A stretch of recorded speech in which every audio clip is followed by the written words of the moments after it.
Episode 56, January 24th, 1915. I saw Beatty triumph. The Blücher sunk at Dogger Bank.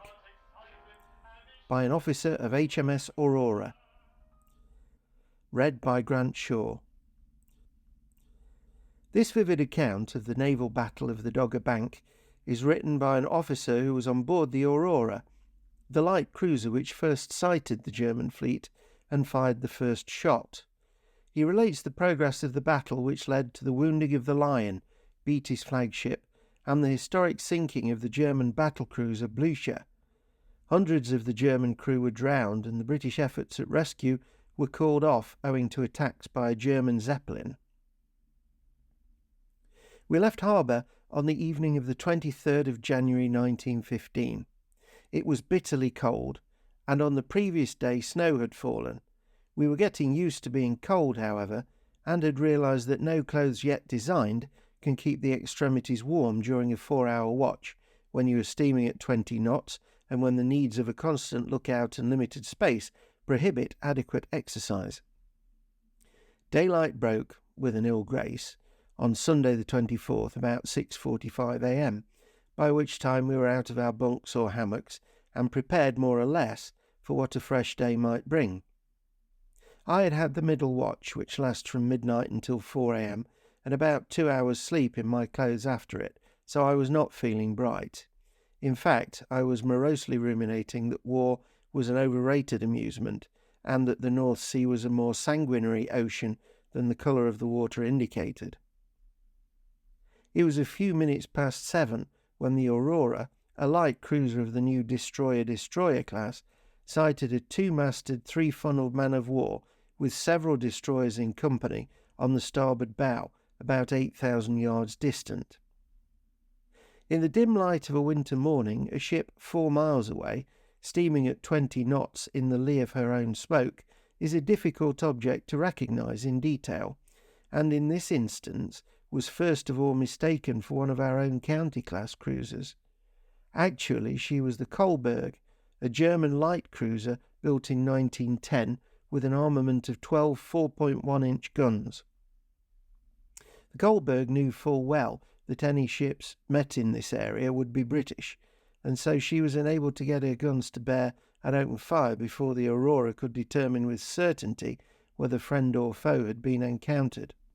Such an advantage usually lay with the Germans because, on the few occasions when they did come out, it was easy for them to have their whole crews constantly at their stations, an ideal state of preparedness which the day-after-day patrol of the British Navy made impossible. Still, if the Aurora started badly, she had managed to maintain an ascendancy after 5 minutes or so, by which time she had found the range and was hitting the Kolberg, so that at 7:20 a.m. the later turned to the southeast and fell back upon her battlecruisers. Simultaneously, these enemy ships came in sight of the Aurora and of some of the light cruisers and torpedo craft which had been drawn by the sound of the firing, and the report of them was at once signalled to Vice Admiral Beatty in the Lion. When the Aurora and Kolberg were still blazing away at each other, about 60 rounds were fired off on either side, I suppose, Beatty's battlecruisers had turned towards the enemy, and by 7:30 that morning the personal animosities of the two light cruisers were forgotten in the pursuit of bigger game. The importance of a light cruiser action such as the Aurora's and Kolberg's was trifling, of course, compared with that of the dreadnought action which was to follow. When the pursuit of the enemy's main squadron commenced, the two fleets were some 12 or 14 miles apart, and the enemy were only visible to us in the form of a smudge on the horizon. Very little of the actual hulls of the ships could be seen except from aloft. How different a battle scene from that of old time, when ships closed to within 200 yards or else actually lay alongside so that the men could board each other. It was 8:45 a.m. before our slight superiority in speed brought us within range of the enemy, and I suppose that the hour preceding the battle should have been a solemn and inspiring one to us. Certainly one has always considered that a big ship action, especially one between battle cruisers, since these ships have as great a striking power as battleships with less armour protection, would be a nerve-wracking and murderous affair, but in practice, until the actual moment of departure for eternity arrives, one remains calm and acts as usual, simply because there is so very little to get excited about. We, the light cruisers, had been steaming along on the quarter of our battle cruisers for just over an hour when the leading ship, the Lion, fired the first shot of the main action. The guns of all the ships had been trained on the enemy since the chase had commenced, but up to now the enemy were too distant to justify firing, so that when we at last saw a spurt of flame shoot from the Lion's foremost turret, we felt that the period of suspense was finally over. Believe me, the whole squadron would have liked to have given the flagship a cheer. The range at this time was between 9 and 10 miles, I think. This meant that the battlecruiser's guns had to be cocked up at an angle of 16 or 18 degrees in order to carry the shot this great distance. Our rear battlecruisers, and of course the light cruisers and destroyers with their small 6 or 4-inch guns, were out of range, and our interest was centred in the Lion, and shortly afterwards in the Tiger, as with beautiful simultaneous salvos, this new dreadnought followed Admiral Beatty's flagship into action. As each gun was fired, a spurt of flame shot out of the muzzle, rapidly followed, so it seemed, by a handful of smoke, which would rise in stately fashion above our ships, drifting ring-shaped over them, for all the world like a leisurely smoker blowing rings from his cigar. And then, about 15 seconds after the flash, and what an age this 15 seconds seemed, a white splash of water would shoot up near the distant enemy. This splash, anxiously awaited by the gunnery control officers of the firing ship, gave them means of judging whether the shot fell short of or beyond the enemy. Based on this would come a rapid decision by the control officer, an order passed to the guns, the gun sights altered, the guns themselves relayed on the distant smoke smudge, an order to fire passed to all gun layers, and another spurt of flame. Then smoke issued from the cocked-up muzzles as 2/3 of a ton of metal searched hungrily for a victim. A few minutes after the Lion opened fire, a strange anomaly drifted into the midst of the battle. As if to mock the display of armoured strength, there came down between the British and German lines 2 humble Dutch trawlers, their patched sails flapping idly from side to side, their crews apparently all unconscious of the historic fight that was developing in front of them. Just as they reached the head of our line, the Germans opened fire, and the shell, falling short, pitched between the Lion and the trawlers. But they continued on their way undamaged, and half an hour later merged into the smoke of our light cruisers and destroyers on the port quarter of the battle cruisers, and were lost to sight. After this little side issue, our attention was soon drawn again to the Lion and Tiger, and ere long to the Princess Royal and New Zealand, as they too began to speak. Even to us, who had often seen men of war steaming at high speeds, carrying out various firings, the action was undeniably wonderful and awe-inspiring. We knew that those big white splashes of foam which were spurting up on either side of our leading ships were caused by enemy shells that had just missed their target, but which next time, if the German control officers made the right spotting correction, would be sending British seamen to the great beyond, and might even cripple outright one of our ships. Of course, any shot which we fired might wipe out of existence a German unit, but the enemy looked far away and almost unreal, and it was difficult to see if our shots were falling close to them or not. To us, they still showed only as a smoke smudge, where our own ships, being so close, looked temptingly big targets. Herein lies one of the disproportions that a large range battle will always exercise on the mind, and one which we have to face and balance in action. With each hour that passed, Heligoland and the protection of the German minefields drew 25 miles closer. Should we be able to stop them in time, or would the German ships again escape undamaged to their ports? Anxiously, we gazed at the enemy through our glasses in the hope of seeing some outward effect of the 100 or more projectiles that we had fired, but it was 10 a.m. before we were first rewarded. About that time, we noticed that the left-hand ship was all but hidden by a brownish-black smoke, which we soon realized was caused by a fire on board, as flames were seen to leap occasionally from her upper works. I could see her being hit now and again too, for as a salvo of, let us say, 5 shots came from the guns of the Lion or Tiger, 2 white splashes would rise this side of the Blücher, she was the target at first, and 2 beyond, while 1 shot, the one that counted, caused no white splash, but only showed itself to us in the British fleet as a reddish-brown flash which was barely distinguishable from the flash of the enemy's guns.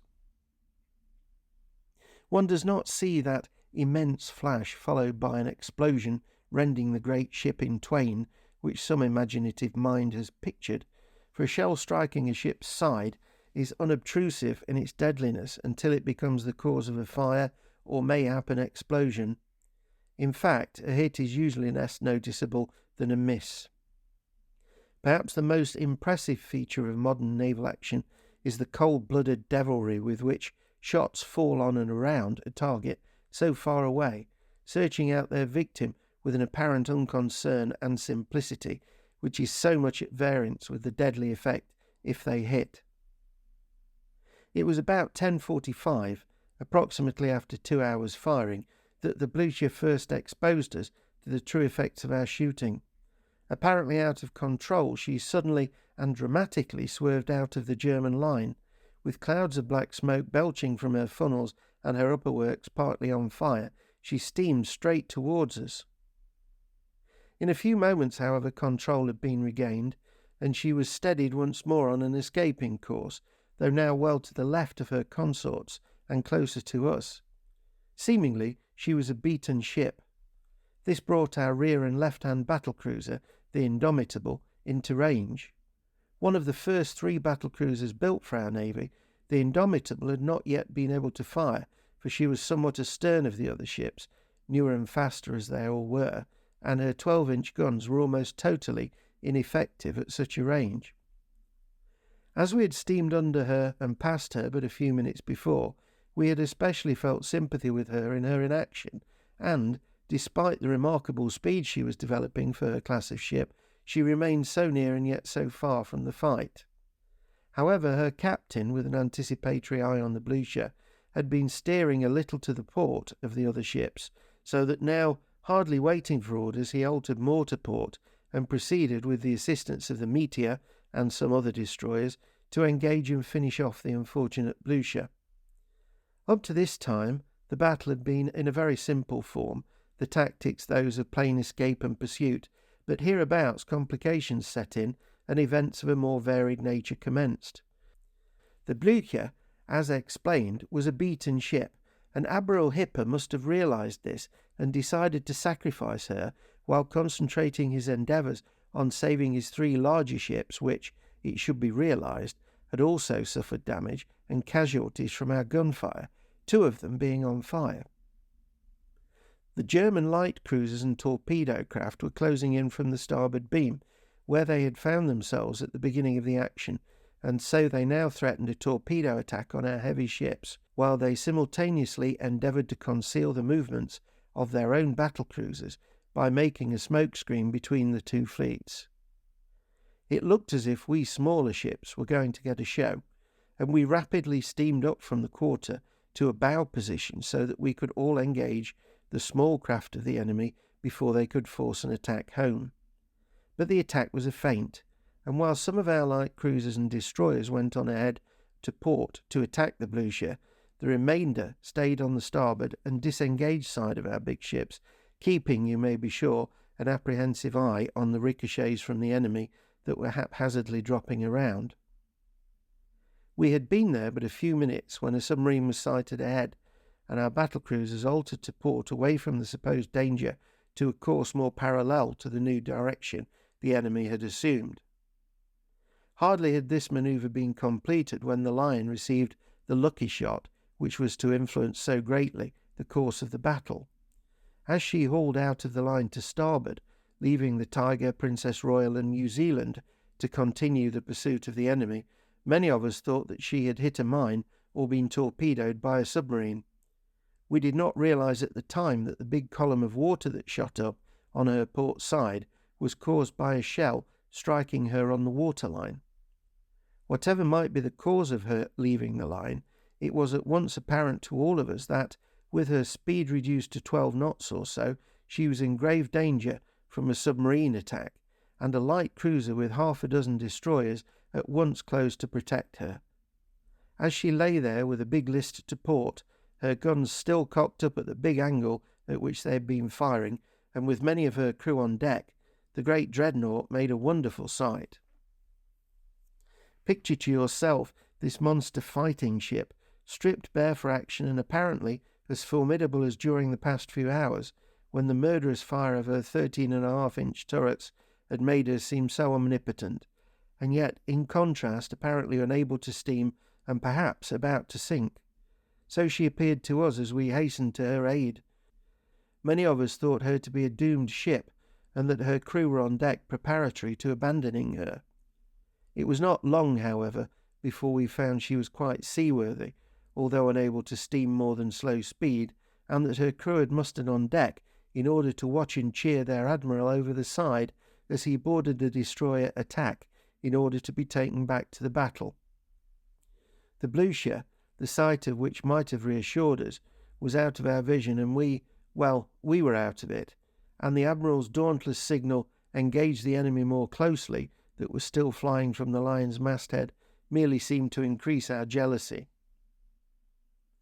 We now know that actually the Blücher was at that moment receiving her death blow, while the other ships, which at this time were suffering heavy punishment, were but barely making good their escape from fatal disaster. Afterwards we learnt that the action was finally broken off on account of the submarine and mines, the danger of which, it should be remembered, was very real. The presence of the former had already been detected, while many of the enemy's small craft were in all probability carrying mines, and our ships were necessarily crossing the track of these craft if they continued to chase. Besides which, the enemy, with their tactical skill, might well have been enticing our force into some prearranged mine or submarine danger. It was about noon that the Blücher had been sunk and the main action broken off. As a finale, a Zeppelin dropped bombs on our flotillas, who were picking up German survivors.